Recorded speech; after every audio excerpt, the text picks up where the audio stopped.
the most dangerous women in Maryland. They are murderers, dealers, and thieves. I've been shot at. You go through that through the game. That's called a game.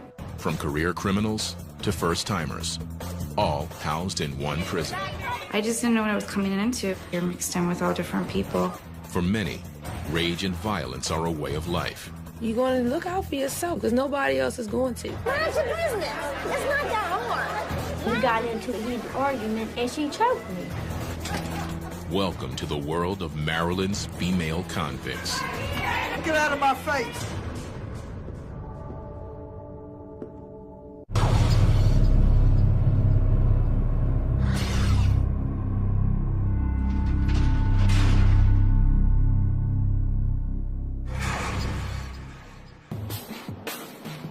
Jessup, Maryland, outside of Baltimore.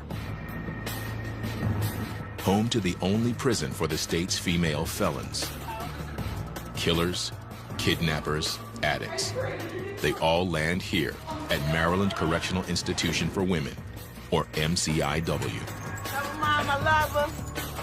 I'll be home soon. Tell her 6th Avenue, WC, what it is. They never stop coming. Each year, about 1,300 inmates pass through the prison's intake center, where they are strip searched, interviewed, and assigned a place in the system. Many come fresh off the brutal streets of Baltimore, a city just 15 miles north of the prison and one of the most violent in the nation. I've been shot at, you know. It's just crazy. You go through that through the game. That's called a game. I put a gun into my face. I never liked her. Thank you, Jesus, that the gun ain't go off, or I would have been over here for life. At MCIW, these new arrivals will live alongside every type of felon. 900 offenders are housed here, minimum to maximum security, the highly aggressive with the low risk, all mixed together. With the right. This is something else, the cut. Some inmates have more trouble than others adjusting, like Paris Pratt. It's tight. I have had roommates where I had to get them out because I don't have a lot of patience these days with the foolishness and all of the craziness that people bring to your room. I don't decorate. I haven't decorated this cell because I don't want to feel like this is my home. Paris arrived a year ago and is still struggling to settle in. Some days I wake up good, other days I wake up bad, other days I wake up feeling very homicidal. Though only 25 years old, she will be here for the rest of her life. Abandoned as a teenager, Paris started dealing crack to support herself on the streets. Now, she's been convicted of killing a 16-year-old boy in cold blood. I was convicted of first-degree murder, and I was sentenced to a life sentence plus 25 years with no parole. I've been painted this picture as a monster. Paris was the first woman sentenced to life without parole in Montgomery County, a middle-class suburban area outside of Washington, D.C. I fired 2 shots. He fell backwards, fell on his back, was laying on the ground, trying to get up, but it's like he couldn't. Police say she thought the boy was a snitch. She claims that it was self-defense. Things got ugly. When his hand came out of his pocket a little bit, I saw the knife in his hand. So my first instincts, just like anybody else, was to defend myself. Paris is trying hard to keep herself in check behind bars. If she breaks the rules, she'll wind up in segregation or lock. If somebody touches me, I'm definitely going on lock because I'm definitely going to defend myself. Lock is the unit reserved for the highly violent and explosive. Offenders are confined to their cells 23 hours a day. It's the last place inmates want to be. I haven't been on lock, thank God. But because I have an attitude. I do have an attitude.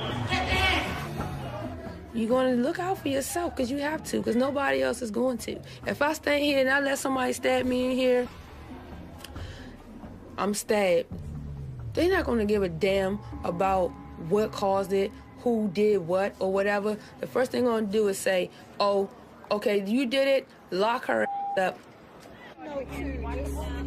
It's up to officers like Captain Hannah to keep Paris and other inmates under control. In her 20-year career, this wife and mother of 3 has come across every type of criminal, male and female. She knows that these women are dangerously on the edge. You're working with people who have committed crimes, have the potential to commit more crimes, so that's the danger element. You're working with people who are unstable, have a lot of mental health issues, emotional issues, and some people are just not going to like you just because. This afternoon, Captain Hannah is making rounds on the prison campus, making sure inmates are inside, getting ready for daily count. She's aware of how unpredictable and unstable these women can be, and is careful as she approaches an agitated offender in a nearby building. Nobody wants to help me. I want help. I want somebody to help me. That's what I want. I want to stop banging on the doors and the windows, begging for help, and nobody is helping me. I need help. What's the problem? I don't understand. The inmate might try to reach through the bars in the window and hurt someone. So Captain Hannah must calm her down. Quiet and try to appease me. It's easier to talk them down as long as you keep calm. Eventually they'll come down. But if you start screaming, hollering, getting excited with them, it's going to blow out proportion, and you won't be able to get control of the situation. There's always a possibility that I could be attacked. Some have tried in the past, so the threat is always there. I don't forget where I am. I remember where I am. I am in prison. Inside, inmates are locking down. They're free to be out of their cells for most of the day, but must be back for 2:30 afternoon count. Don't be disrespectful. I'm not being disrespectful. Like that. Actually, you didn't have to say get out the face. You didn't have to say that. I don't want to be. You didn't have to say that though. All right. On a housing unit floor, one officer watches up to 112 inmates, with only a radio for backup. They are unarmed so that weapons do not fall into the wrong hands. But that means control is crucial here. Building 192 is one of the prison's 4 main housing units.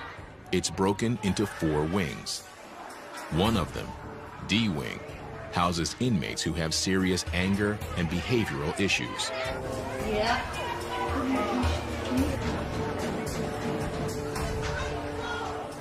I mean, it's just a bunch of chaos. People banging on the door. She wants to kick and bang, scream, cuss out the police, or cuss out the inmates walking past her door. Whatever, just stuff like that. Inmate Christy Seal has trouble getting along with others, so she lives alone in her 8x5 cell. I got anger issues real bad, and me dealing with my anger issues, I couldn't be somebody's roommate. Christy is serving a 5-year sentence for attempting to sell crack. This marks Christy's 3rd trip to the prison. An addiction to crack cocaine keeps bringing her back. I can't stop getting high. It's just, I guess it's a mind over matter thing. But Christy is determined to make this her last trip to MCIW. She hopes to earn her high school diploma while behind bars. She's also working hard to get out early. For the first time, a family is waiting for her on the outside. All my life, I've never had my mother. Now I'm 33 years old, and now my mother's decided at 51 years old she wants to decide to be a mother to me. She's decided she don't want the drugs. She wants a life with being around me and my sister.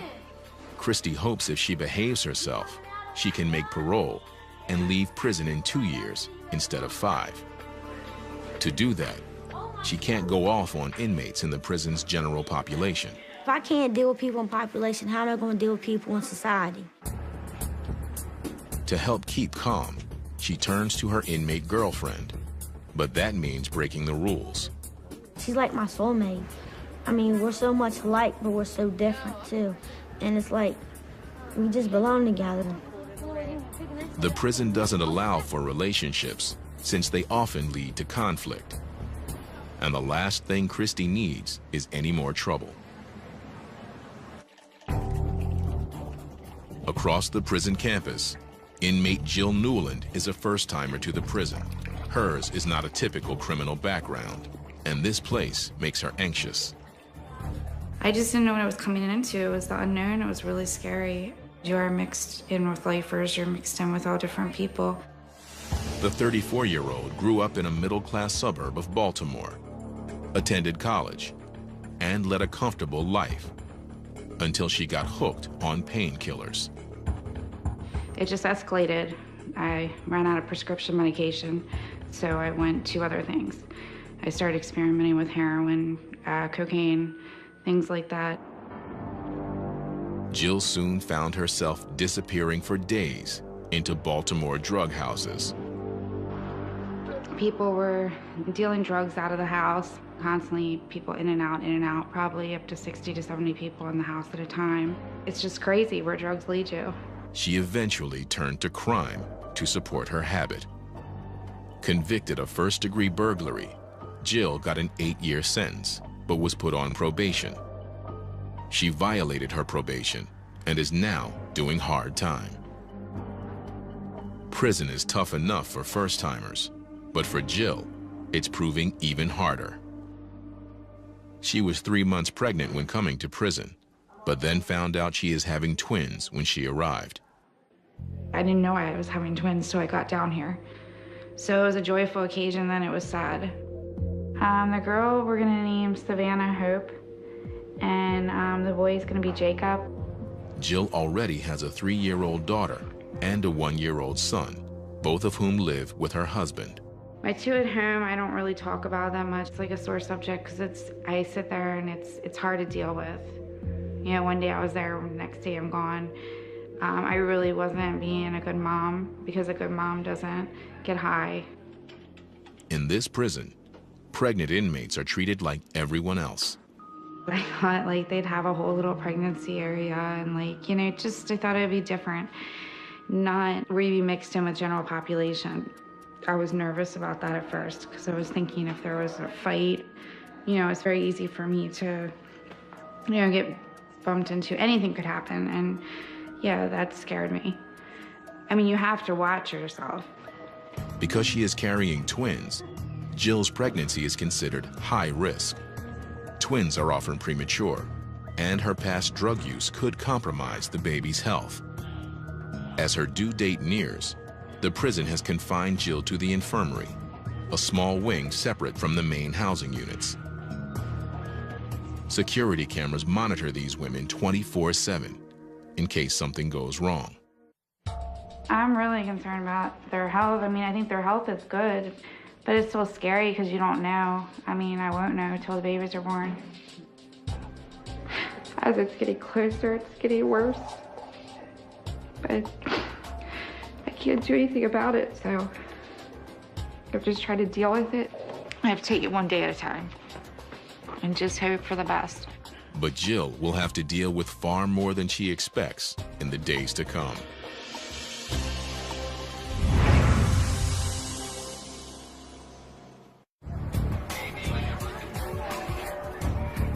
MCIW, the only women's state prison in Maryland. Some inmates stay only a few months, others remain for life. The number of women behind bars is climbing at a rate nearly twice as fast as that for men. There are more women now that are committing crimes that, which leads to incarceration. Anywhere from prostitution to drug charges, murder charges, theft, just as volatile as male crimes. It is 10 a.m. Friday morning. Captain Hannah meets with a group of inmates. She knows that some of these women may be headed for trouble if they make the wrong friends. Women coming here, you're emotionally unstable. You develop these relationships with other women who are emotionally unstable, and it doesn't work out. Please try not to get caught up into any of the foolishness here. Captain Hannah even tries to drive home the message by sharing her own past. sexual abuse, physical abuse, emotional abuse. I've been through it all myself, but you can change. It could have been me sitting here. I've been through abusive relationships. I have thought about doing some things to my ex-husband that probably would have winded me in here. Change is crucial if these women are ever going to make it in the free world. People down us because we're prostitutes and drug addicts. A lot of society does. They think we can't change. I don't want to go back out there and use, but I know once I hit the streets, I know what I'm capable of doing. I need that treatment in my life. I need that help. I need that extra push. MCIW tries to prepare them for life beyond the walls with intense drug rehab, high school and college courses, and critical job training. I believe that everybody should be punished for the crime they committed, but we try our best to prepare them to re-enter society and not make the same mistakes that they have made to get here in the first place. And the programs seem to be working. The inmates who participate cut their chances of reoffending by almost half.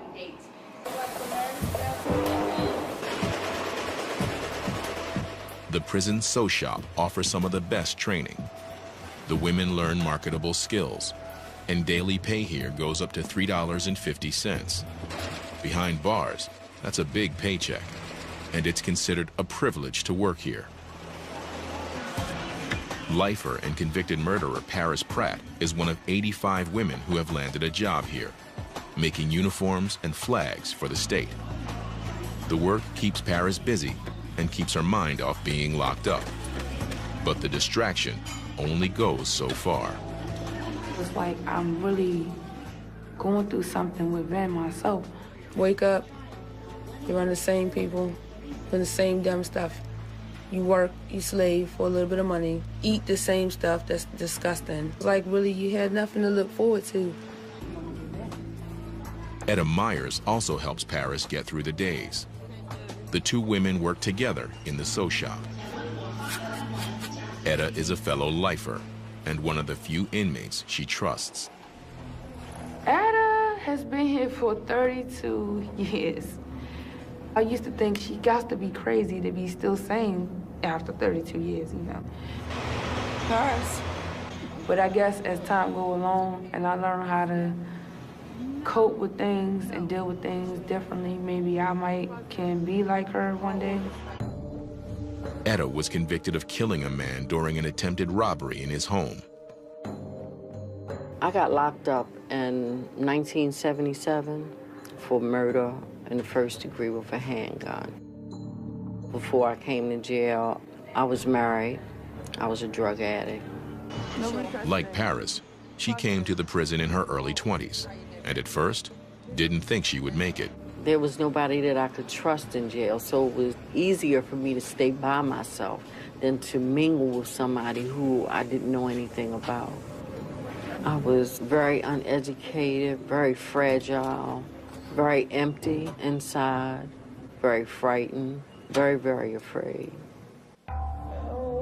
Okay, I wake up because... I met Paris about a year ago.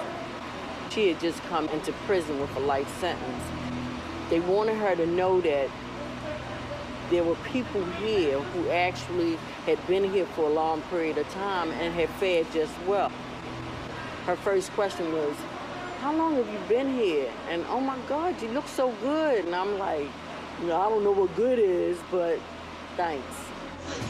Etta knows that Paris is on edge. I hate this. I don't think that it has hit her. Reality has really not set in. For most of us who serve a long sentence, it takes a couple years before it actually settles in, before you're able to accept it. For the people that don't accept it, it's going to be really hard because life is hard in jail. They can get caught up in the madness and the negativity, and that'll only allow them to go to mental health on lock. Etta hopes Paris can handle life behind bars without succumbing to madness or violence. She watches Paris closely, especially in the prison sew shop, where the edgy young inmate handles sharp tools.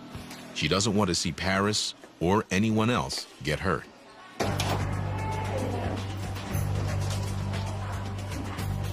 All items must be carefully tracked. We do an inventory of all the tools, so when something turns up missing, all doors are locked, we'll put on lockdown until that particular tool is found. And at the start and close of each shift, officers give everyone a thorough pat-down. So anytime you come in and out, you're definitely safe. Scissors, screwdrivers, even needles. In the hands of an angry inmate, they could easily become lethal weapons. It's almost 11:30, lunchtime, and a large crowd is gathering in the chow hall. With so many inmates in one place, a lot can go wrong in just seconds. Inmate Christy Seal has been working hard to stay out of trouble and to make parole. But today in the chow hall, an ordinary lunch with her girlfriend goes wrong. Mind your business, stay out my business. It's not that hard, you know what I'm saying? An argument breaks out between the two of them, and suddenly, the girlfriend grabs Christy by the throat. Mind your business. Officers quickly stop the fight, and both women are taken into segregation immediately. I'm just trying to tell you, you shouldn't have to lock me up. I didn't do nothing. I didn't put my hands on nobody. So why they got handcuffs when nobody's trying to explain nothing to me? Now, Christy is in seg, despite her efforts to keep her record clean. And she fears that her chances of making parole and reuniting with her family are slipping away fast.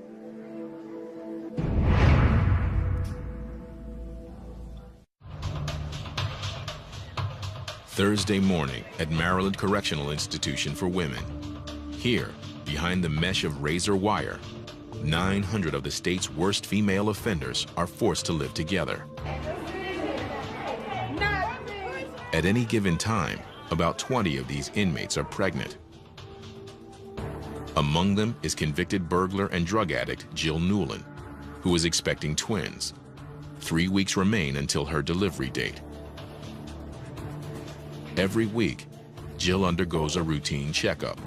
Her weight, blood pressure, and the baby's heartbeat, along with the size of the uterus. But today's exam brings some scary news. As is often the case with twins, the babies are ready to come out weeks ahead of schedule.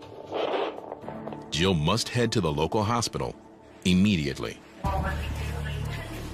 The anxiety started building up with the fact of knowing that it was coming to an end, and reality set in a little. And it's just a scary situation. But even now, security cannot be compromised. 2 officers are required to transport her, and she must wait for clearance at all checkpoints. Pregnant or not, she's still treated as a dangerous felon. I'm embarrassed and I'm upset that I put myself in the situation to have to go there pregnant and handcuffed. It just seems like it's surreal. It's like everything's just happening, and I feel sometimes like, what's going on? Is this real? The hospital is only 15 miles away, but it's a long drive for Jill. She doesn't know what this early delivery might mean for the unborn twins. Inside the prison gates, the grounds are unusually quiet. A prisoner is coming out of segregation, and Captain Hannah has cleared the entire area. All outdoor movement stops whenever an offender leaves her segregation cell. An officer escort always stays close by her side. It's all about keeping the inmates safe from attack. There's not supposed to be any inmates on the grounds. When the seg gets moved, it's our responsibility to protect that inmate because they are handcuffed. So if something happens, they cannot defend themselves. If they're fighting somebody and that person has friends out in general population, then they could be a possible enemy. The extra security also protects the staff from getting hurt. Officers know they can never let their guard down when dealing with convicted criminals. Captain Hannah learned this the hard way. As a young officer, She survived a vicious inmate attack. It took months for her to recover. I had been on the job approximately 4 months, and I was attacked by an inmate, maximum security prison. Segregation inmate ran down the tail, jumped me from behind, and he stabbed me. The shoulder, the back, the side of the face. I was stabbed 5 times. At first, I didn't even know that I was being stabbed because it just felt like punches. I came back to work because I knew the risks involved when I took the job. You could lose your life in prison. Lieutenant Parker to all OICs, 1021 shift. Captain Hanna to all units, resume your movement, resume your movement. The attack is a constant reminder of how dangerous her job can be, especially when handling the volatile inmates housed in segregation. Also known as lock, the 48 cells in SEG are reserved for the prisoners who break the rules. In lock, inmates are confined to their cells nearly every hour of every day, with only 2 showers a week. Inmates say it's dark and loud and frightening. For the prison, it's the ultimate discipline. For inmates, there's nothing worse. It can stay with them long after they get out. I used to be terrible at one point. I made a change in my life not to go back over there because it's not worth going over there. And now that's really how you lose your mind. You get absolutely nothing. So you're sitting in this little cell, and I mean, people scream out the windows all night and sing. I mean, they do anything that they possibly can to keep their mind off of what they're going through. Man, lock is horrible.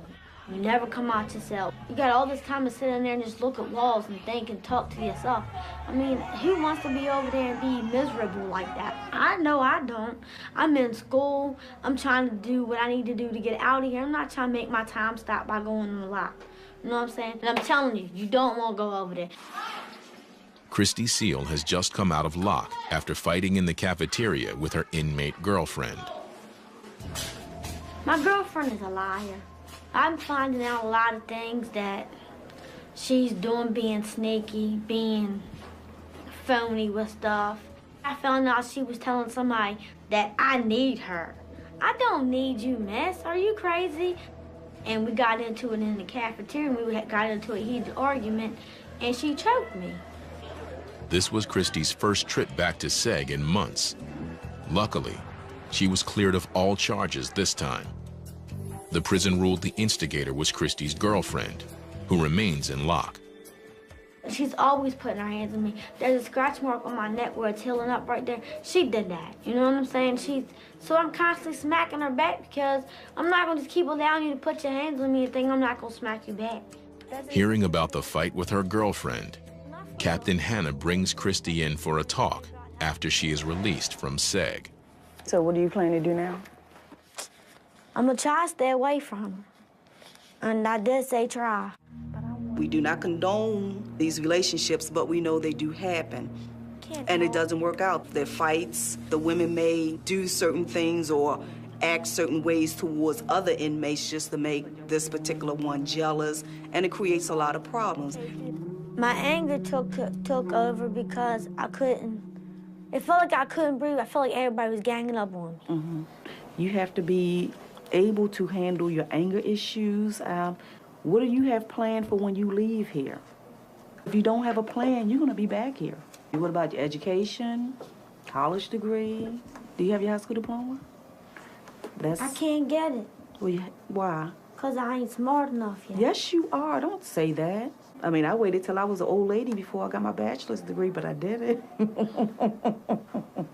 Issues come about. Hanna reminds Christy that she needs to stay focused on getting out and staying out of prison. That I want you to focus on. You're going to be okay.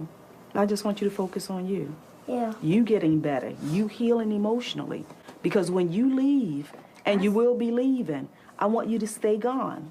I do too. Yeah, because I'm tired of seeing you in here. I'm tired of seeing myself in here. I'm tired of seeing myself in here. Christy is going to work hard to avoid any more trouble. But while Christy is now out of SEG, 25-year-old murderer Paris Pratt has landed there for the very first time. She's been accused of spitting on another inmate, which is a serious offense here. Major Carrington is a 21-year veteran of MCIW. She leads the team that is investigating the case. Spitting on somebody is considered assault because that's another person's body fluid being put on somebody. Spitting, throwing urine, throwing feces, that's considered assault. It started innocently, with Paris and a friend horsing around. But then it got out of hand.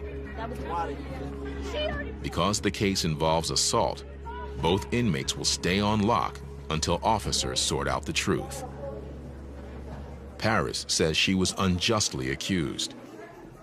Nobody even cares enough to actually look into something and find the truth in it. And I think it's unfortunate that I have to sit in here and do all of this time and go through all of this and be miserable in here. Paris has never been in segregation before, and it sometimes makes inmates more unstable and more violent. Something's gonna have to give because I just can't live like this. I have so many bad days in here because I have never seen nothing like this before. This is really hard for me to really cope in this place. If found guilty, Paris could be in lock for weeks. And for a lifer already on edge, it could prove too much to handle.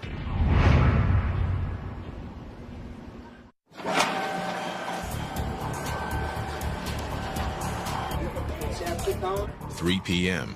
at Maryland Correctional Institution for Women. A new shift takes over. And for their own safety, officers conduct a careful shakedown of the cell houses.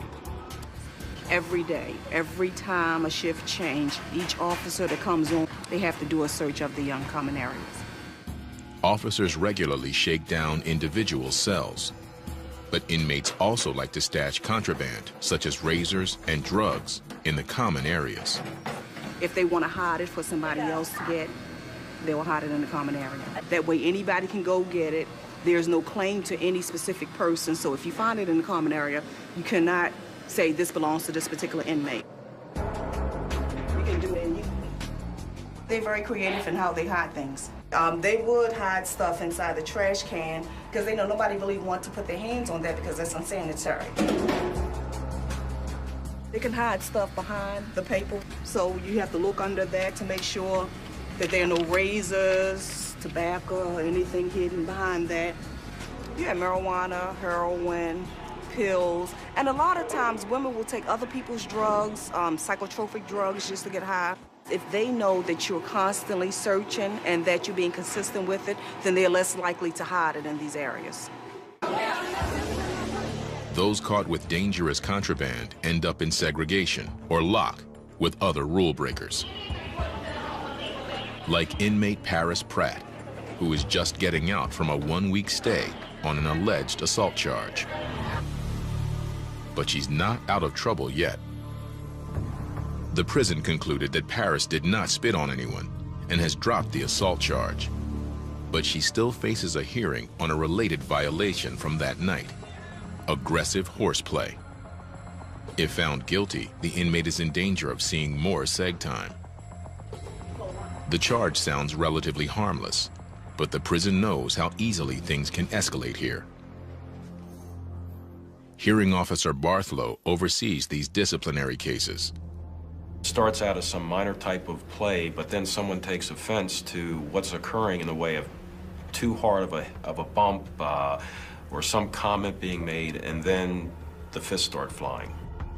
Sometimes, prisons allow another inmate to act as a sort of representative for the accused. She argues on Paris's behalf and ensures that she is treated fairly.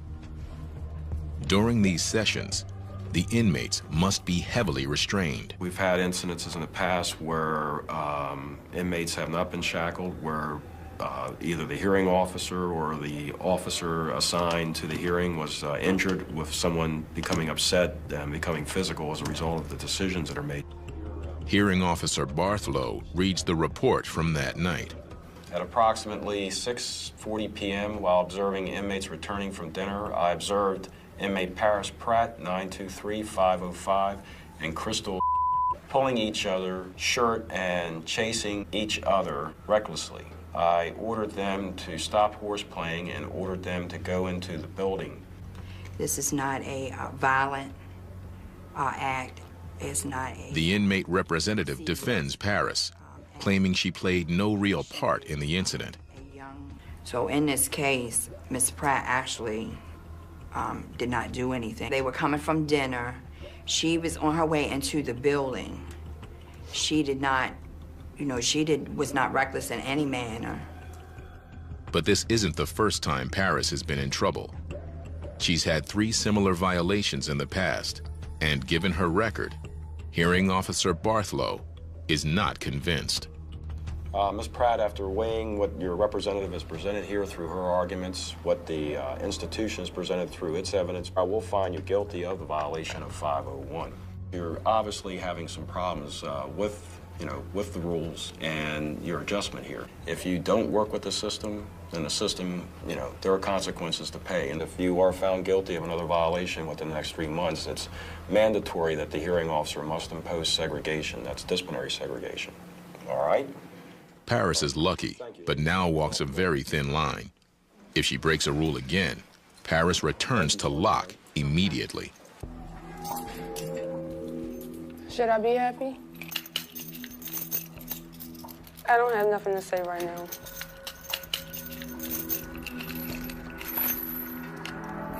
The thought of more seg time unnerves her. I can't live in there. So I can't function positively. It's like a big cage, and it's traumatizing. I went crazy over there. I mean, I didn't know what to do. You in a cell, all these cages, like you're an animal, yelling, screaming. It was just crazy. Back in the sew shop, Paris tries to return to her routine and focus on work, but she can't shake off her anger over the day's events. I'm frustrated. This whole situation, I'm just sick of this institution. Like, I'm sick of this place. I'm sick of it because they all full of shit. Probably gonna get in trouble for saying this, but I don't even care no more. I don't. Paris knows her outburst could lead to more trouble, but controlling her frustration may prove even harder now. Outside of the prison, at the local hospital, Jill Newland has just given birth to 2 babies, Savannah Hope and Jacob Michael. The girl is, 6 pounds, 3.8 ounces, and the boy was 5 pounds, 4.3 ounces. So. Both are healthy. I was concerned when I first got here, how everything was gonna go, just being the high risk, but everything went okay. And I was very thankful. But even now, in the hospital, Jill is reminded that she is a convicted felon, as well as a new mom. Officers, rather than family members, stand by her bedside for the big occasion. The officers stay in the room with me. They don't stay outside the room. You can't just call your family and just expect everybody to come see you because it's a breach of security. I get really mad at myself. I'm like, look what I did now. Like, Jill, like, how stupid can you be? To let yourself get to this point. I mean, I should be with my family, with my husband, with his family. It should be a joyous occasion for everyone, and here I am in prison giving birth. I definitely think the twins are getting a raw deal. 80% of the women at MCIW are mothers, and when they get locked up, their children are usually sent to live with other relatives or in foster care. In this case, Jill's husband will take care of the babies. He will pick them up from the hospital later today. I don't know if you can really get ready for something like that, but I guess, I don't have a choice. I like to stop the clock.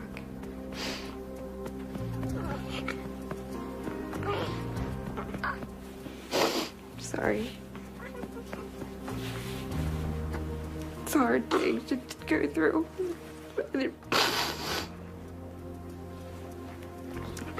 I didn't realize it was going to be this hard. In a few hours, Jill will be forced to give up her twins and return to an 8x5 cell. She has 7 more years to go.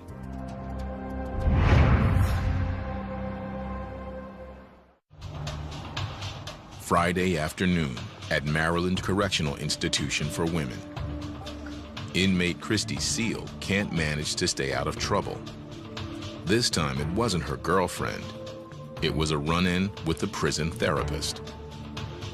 At their weekly meeting, Christy accused the therapist of letting her down and lying to her at the top of her voice. I'm not going to just accept them to talk to me any old kind of way. And I already have an anger issue. She already knows that. And then she just aggravated me to the point where I blew up in her office. They know that I don't put up with they bull. Christy knows she may have hurt her chances of getting out early and reuniting with her mother and family. I've been doing so good, and I don't want to lose my winning streak of doing the right thing and making me feel like I'm a loser again. I'm trying to better myself. It's just time for me to do something different with myself. So you coming to the sessions tonight? I used to never cared, and now I care because I have a family to go home to. I got a family that's waiting for me. That's something I ain't never had. I can't mess up for them. I'm trying to go home to be with them. Captain Hannah sees inmates like Christy all the time who need real guidance to turn their lives around. Sometimes it takes a couple of times just to get it right. It takes a couple of times just to realize this is not a joke. I need to get my life in order. You do what you can to help them out. Inmate and new mother Jill Newland is back in her cell. Her newborn twins are gone, taken home by her husband. The baby just talks to me on the phone all day, you know, and then I want to talk to the babies 100 times a day, and they can't talk back. I miss the twins a lot, but right now it's like split emotions because I really want to be with my kids, but at the same time, I keep saying, what good am I to my kids like that, you know? And you're not. You can't take care of children and be high. Jill is ready to return to the prison's intensive drug treatment program. She's fiercely determined to stay clean for good. I actually do feel like it's a fresh start. And I think if I just stay positive and just keep trying to do the things I need to do to stay focused, I'll be okay. I want to be clean. I want to do the right things. To help keep inmates like Jill focused, the prison offers a unique program for new mothers. Once a week, they can get a special visit where they openly hold and play with their babies. For 2 hours, they can be parents. If Jill stays on track, she'll see the twins, and the visits will remind her of why she needs to change. But while Jill Newland will eventually go home, convicted murderer Paris Pratt will not leave here, ever. These days, Paris has been staying out of trouble and out of luck, but she's only served 1 year of her life sentence. I don't know if I'm going to adjust to life here. One day I could say I'm going to adjust to life. The next day I could say I might take my own life because this is not living. This is just existing. I just don't think I can do it in here. I really don't. To keep herself sane, Paris will continue to look to fellow lifer Etta Myers. It's a pretty frightening experience. I think that she'll come along, but I think that it's going to take some bumps and bruises along the way.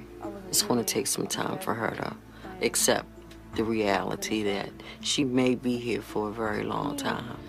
I was going through it, so I probably will get there. If I have to be here for years and years and years and years, you know what I mean? You have no other choice because you have to deal with it, but I'm just not there yet. Only time will tell if Paris can adjust. Everybody has an issue when they come in here. There's a reason why they did what they did. And what we try to do is to help them, to process it, to look at ways that they can change within. Officers like Captain Hannah try to help the inmates find their way. I don't think that we should ever give up on people. I feel that my mission and my purpose is to help hurting women. Even just through caring, just being a kind of a decent kind of human being. Day after day, Maryland's female felons continue to fill the cells at MCIW. Whatever their crimes, the prison and the officers give these troubled women the chance to change their ways. But in the end, it's a choice each inmate must make for